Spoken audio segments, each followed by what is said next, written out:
โดยสวัสดีวันนี้จะมาแนะนำการใช้งานของพี่นึ่งพัดตัวเครื่องตัวนี้เนาะสมาร์ทวอทก่อนอื่นเราต้องเป็นดาวน์โหลดแอปมาก่อนดาวน์โหลดแอปตัวนี้ชื่อว่า Headband 2หลังจากดาวน์โหลดแอปเข้ามาเรียบร้อยละเราก็มีแต่เปิดล็อกอินเข้าไปตัวนี้ให้ใส่อีเมลกับพาสเวิร์ดถ้าเราตั้งไว้แล้วเนาะแต่อันนี้ที่ค้านตั้งเนาะมีแต่กดบอนลุ่มสุดตัวนี้ว่า no account ตัวอยู่ลุ่มสุดนี่เนาะเข้าไปเลยมีแต่ติ๊กเข้าไปปุ๊บมันจะถามขึ้นมาแบบนี้ให้กดเหยียดเข้าไปเลยอันนี้การเลือกสีผิวของเราคือเราคนผิวเหลืองใส่ตัวนี้เลือกให้มันถูกสีของเราแล้วก็มีแต่เลือกแล้วก็กด next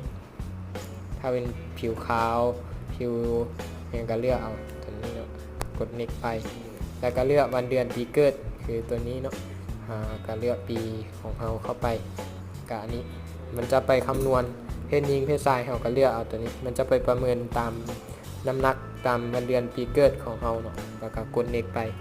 นี้ให้ใส่เป็นจากกิโลสมมุติว่าน้ำหนักของเราโอเคน้ำหนักข้าพเจ้าก็หลายโลเติบรุดมาตรฐานชายเรา43สูงใช้เท่าไหร่ก็ตามเน้นตั้งซื่อๆ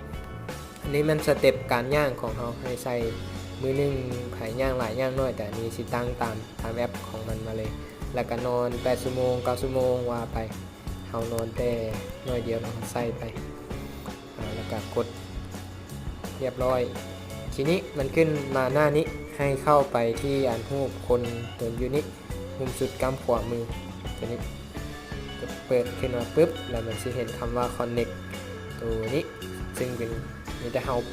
กดตัวนี้แล้วมันจะไปค้นหาบลูทูธของโมงของเราขึ้นมาเองนะคือตัวนี้เป็นโมงของเรา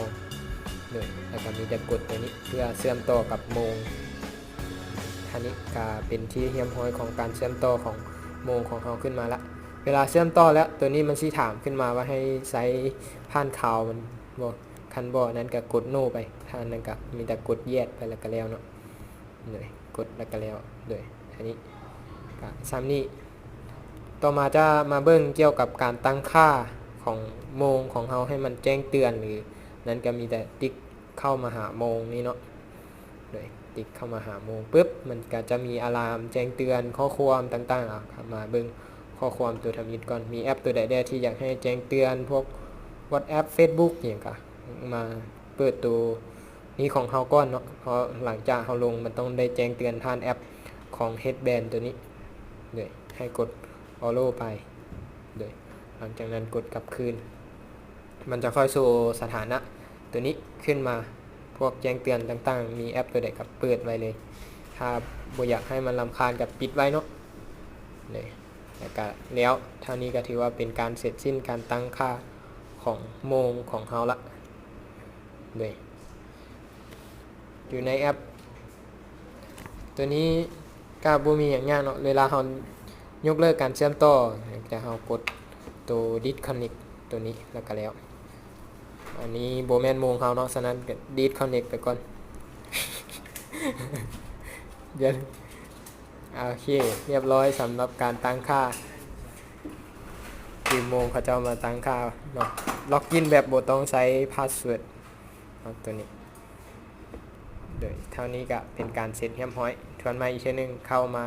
รูปคนมาหา device ตัว connect ตัวนี้ไปค้นหาโมงแล้วก็กดเชื่อมต่อปล่อยให้มันเชื่อมต่อก็เป็นการที่เรียบร้อยละเลยโอเคอย่าลืมกดSubscribe เป็นกำลังใจให้วิดีโอดีๆออกมาเด้อบ๊ายบาย